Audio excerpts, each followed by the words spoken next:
اعوذ باللہ من الشیطان الرجیم بسم اللہ الرحمن الرحیم۔ عزیزان گرامی، آج کے اس مختصر سے ویڈیو میں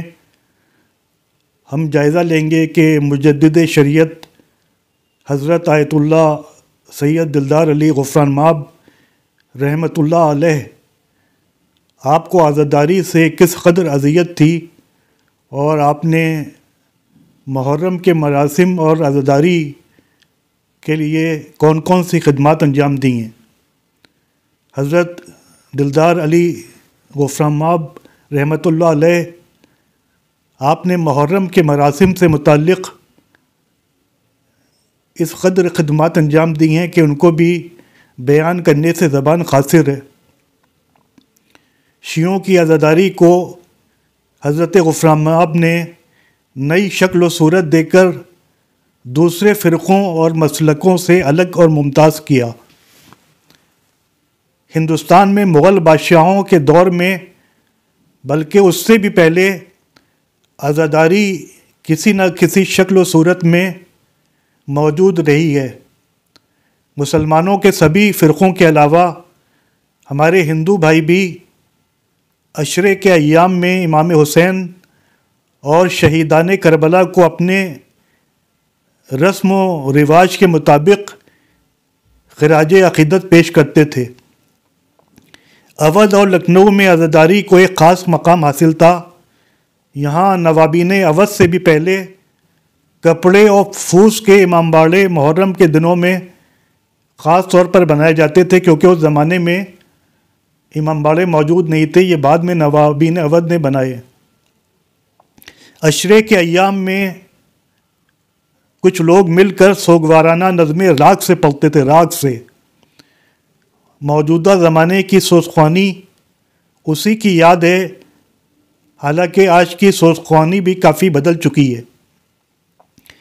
نوابین اودھ کے زمانے میں جلوس بھی نکالے جاتے تھے، جن میں شہنائی، روشن چوکی اور طبل و تاش وغیرہ شامل ہوتے تھے۔ ماہی مراتب کے ساتھ براق اور تازیوں کی جگہ گنبد ہوتے تھے۔ جلوس میں کچھ لوگ باک اور پٹے کا فن دکھاتے تھے اور یا حسین کی آوازیں بلند کرتے تھے، اور بلا تفریق مذہب و ملت تمام فرقوں کے مسلمان اور غیر مسلم بھی ان جلوسوں میں شریک ہوتے تھے۔ حضرت غفران مآب جو مجتہد اعظم اور فقیہ اعظم بھی تھے، انہوں نے اپنے شرعی منصب کی پاسداری کرتے ہوئے شہنائی اور روشن چوکی کو آلات غنا یعنی میوزیکل انسٹرومنٹ ہونے کی وجہ سے حرام قرار دیا اور ان کا استعمال جلوسوں میں بند کرنے کا حکم دیا، کیونکہ آپ جو تھے وہ یعنی حکومت اودھ کے ہیڈ پریسٹ بھی تھے اور آپ کے فتووں پر عمل کیا جاتا تھا، آپ کے حکموں پر عمل کیا جاتا تھا، آپ کی نصیحتوں کو بہت اہمیت دی جاتی تھی۔ اس کے علاوہ طبل و تاشے کو جنگی باجا ہونے کی وجہ سے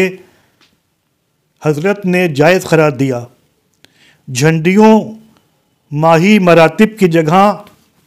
جھنڈیاں اٹھتی تھیں اور ماہی مراتب ان کی جگہ علم، گنبد کی جگہ تعزیے اور باک و پٹے کا فن دکھانے کے بجائے یا حسین کہنے اور سینہ زنی کو آپ نے فروغ اور پروموٹ کیا۔ اور اس کے علاوہ حضرت دلدار علی غفران مآب نے محرم کے 10 دن ہوتے ہیں، ان میں سے ہر دن کو ایک شہید کے ذکر سے مخصوص کیا۔ مثال کے طور پر 5 محرم کو ایک شہید کا ذکر ہوتا ہے، 6 محرم کو حضرت علی اکبر علیہ السلام کا ذکر ہوتا ہے، 7ویں کو حضرت قاسم علیہ السلام کا ذکر ہوتا ہے، 8 محرم کو حضرت ابو الفضل العباس علیہ السلام کا ذکر ہوتا ہے۔ تو ایک دن ایک شہید سے مخصوص کیے، اور الحمدللہ آج تک یہ سلسلہ جاری و ساری ہے۔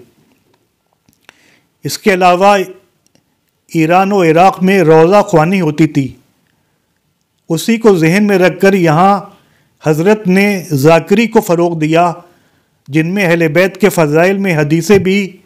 مصائب سے پہلے بیان کی جانے لگیں۔ اس طرح مجلسوں میں تبلیغ دین کا پہلو بھی شامل ہو گیا، اور ان چیزوں کو غفران مآب علیہ الرحمہ نے اودھ میں اتنا عام کر دیا کہ یہاں گھر گھر مجلسیں ہونے لگیں اور گلی گلی تعزیے اٹھنے لگے۔ عزاداری کو شریعت کی روشنی میں نئی شکل و صورت دے کر حضرت غفران مآب نے عزاداری کو صوفیوں کے مراسم عزا سے الگ کر دیا۔ نہیں تو پہلے شیعہ بالکل تصوف کی راہ پہ چل رہے تھے اور صوفیوں کے رسم و رواج کو اختیار کیے ہوئے تھے، لیکن حضرت غفران مآب نے آ کر اس طریقوں کو بدلا۔ ایک کمی جو ایران و عراق میں تھی، اس کمی کو بھی یہاں پورا کر دیا۔ ایران و عراق میں علماء اور مجتہدین اور فقہا ذاکری کرنا اپنی شان کے خلاف سمجھتے تھے۔ اس کا نتیجہ یہ ہوا کہ وہاں ذاکری، جسے روضہ خوانی کہا جاتا ہے، کم پڑھے لکھے روضہ خوانوں کے ہاتھ میں آ کر رہ گئی تھی۔ ہندوستان میں مرثیے پڑھے جاتے تھے، لیکن حضرت غفران مآب کا خیال تھا کہ مجلسیں صرف شاعرانہ کمال دکھانے کی جگہ نہیں ہے، بلکہ ان میں پیغام دین کے ساتھ ساتھ تذکرہ اہل بیت اور تذکرہ حضرت امام حسین علیہ السلام ہونا چاہیے۔ حضرت غفران مآب رحمۃ اللہ علیہ نے جب دیکھا کہ کچھ شعراء اور مرثیہ خوان اپنے کلام میں ضعیف اور غیر مستند، یعنی وہ روایتیں جو آتھینٹک نہیں ہوتی، جو پرامانک نہیں ہوتی، ان کو بھی اشعار کے قالب میں ڈھال کر سامعین کے سامنے پیش کر رہے ہیں،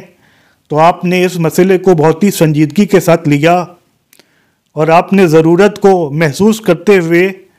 کربلا کے واقعات پر مستند اور معتبر روایتوں کو جمع کر کے ایک کتاب آثارۃ الاحزان لکھی۔ اس سلسلے میں ایک واقعہ ملتا ہے تاریخ کی کتابوں میں کہ حضرت دلدار علی غفران مآب جیسے فقیہ اور مجتہد کی موجودگی میں ایک شاعر، جن کا نام میں یہاں پہ نہیں لوں گا، ان شاعر صاحب نے ممبر پر جا کر کچھ ایسے اشعار پڑھے کہ جس سے عمل کی اہمیت کم اور سبک محسوس ہوئی۔ یعنی آج کل بھی کچھ شاعر ایسی یا ذاکرین بھی ایسی باتیں پڑھتے ہیں کہ جس سے معلوم ہوتا ہے کہ عمل کی اہمیت نہیں ہے اور فروع دین کی اہمیت کم ہے یا سبک ہے۔ تو اس زمانے میں بھی ایک شاعر، مشہور شاعر تھے، انہوں نے جا کر کوئی کلام پڑھا جس سے یہ محسوس ہوا کہ عمل کی اہمیت کم اور سبک ہے، یعنی لائٹ ہے۔ حضرت غفران مآب رحمۃ اللہ علیہ نے جو اس معاملے میں اتنے حساس اور ذمہ دار تھے، آپ نے اسی وقت شاعر کو اشارے سے اشارہ کیا اور ممبر سے اتر آنے کا حکم دیا، اور سخت الفاظ میں، سخت ورڈز میں اس شاعر کی تنبیہ اور نصیحت کی، اور آگے اسے اس قسم کی روایتیں یا اشعار پڑھنے سے سختی کے ساتھ منع کیا۔ اس کے علاوہ خود حضرت غفران مآب رحمۃ اللہ علیہ نے عصر عاشور کے بعد مجلس پڑھنے کا سلسلہ شروع کیا، اور آپ نے خود ابتدا کر کے دیگر علماء کی بھی حوصلہ افزائی فرمائی کہ وہ ممبر پر جا کر دینی فریضے کو ادا کریں۔ اس کے علاوہ ایک اہم بات یہ کہ حضرت غفران مآب نے نواب آصف الدولہ بہادر کو آمادہ کیا کہ وہ عراق میں پانی کی کمی کو دور کرنے کے لیے وہاں پر نہر کی تعمیر کروائیں۔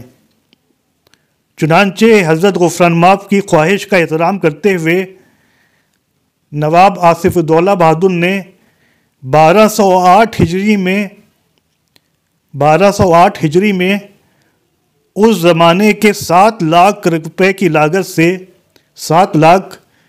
جو زمانے میں ملکیت تھی وہ آج کتنی ہوگی، کروڑوں، بلکہ کروڑوں سے بھی زیادہ، 7 لاکھ روپے کی لاگت سے فرات سے نجف اشرف تک نہر آصفی کی کھدائی کروائی، اور اس کے علاوہ روضہ امام حسین جو بوسیدہ ہو چکا تھا اس کے لیے الگ سے 1.5 لاکھ روپے بھی بھجوائے، اور اس کا کریڈٹ بھی جاتا ہے تو حضرت غفران مآب رحمۃ اللہ علیہ کو۔ حضرت غفران مآب نے لکھنؤ میں 1227 ہجری میں ایک امامباڑے کی تعمیر کروائی کہ جو اتنا مشہور اور مقبول ہوا کہ آج بھی دنیا اس امامباڑے کو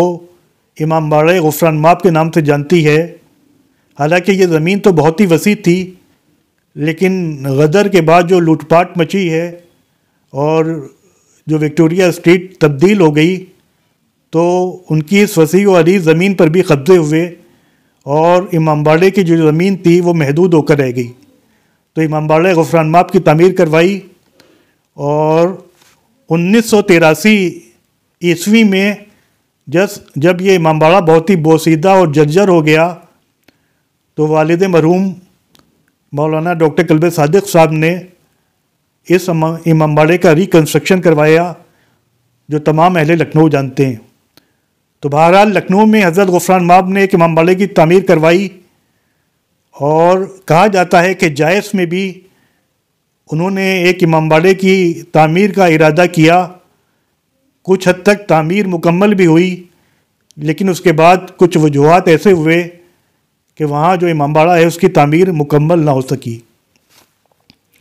جوہری محلے میں حضرت دلدار علی غفران مآب کا شریعت کدہ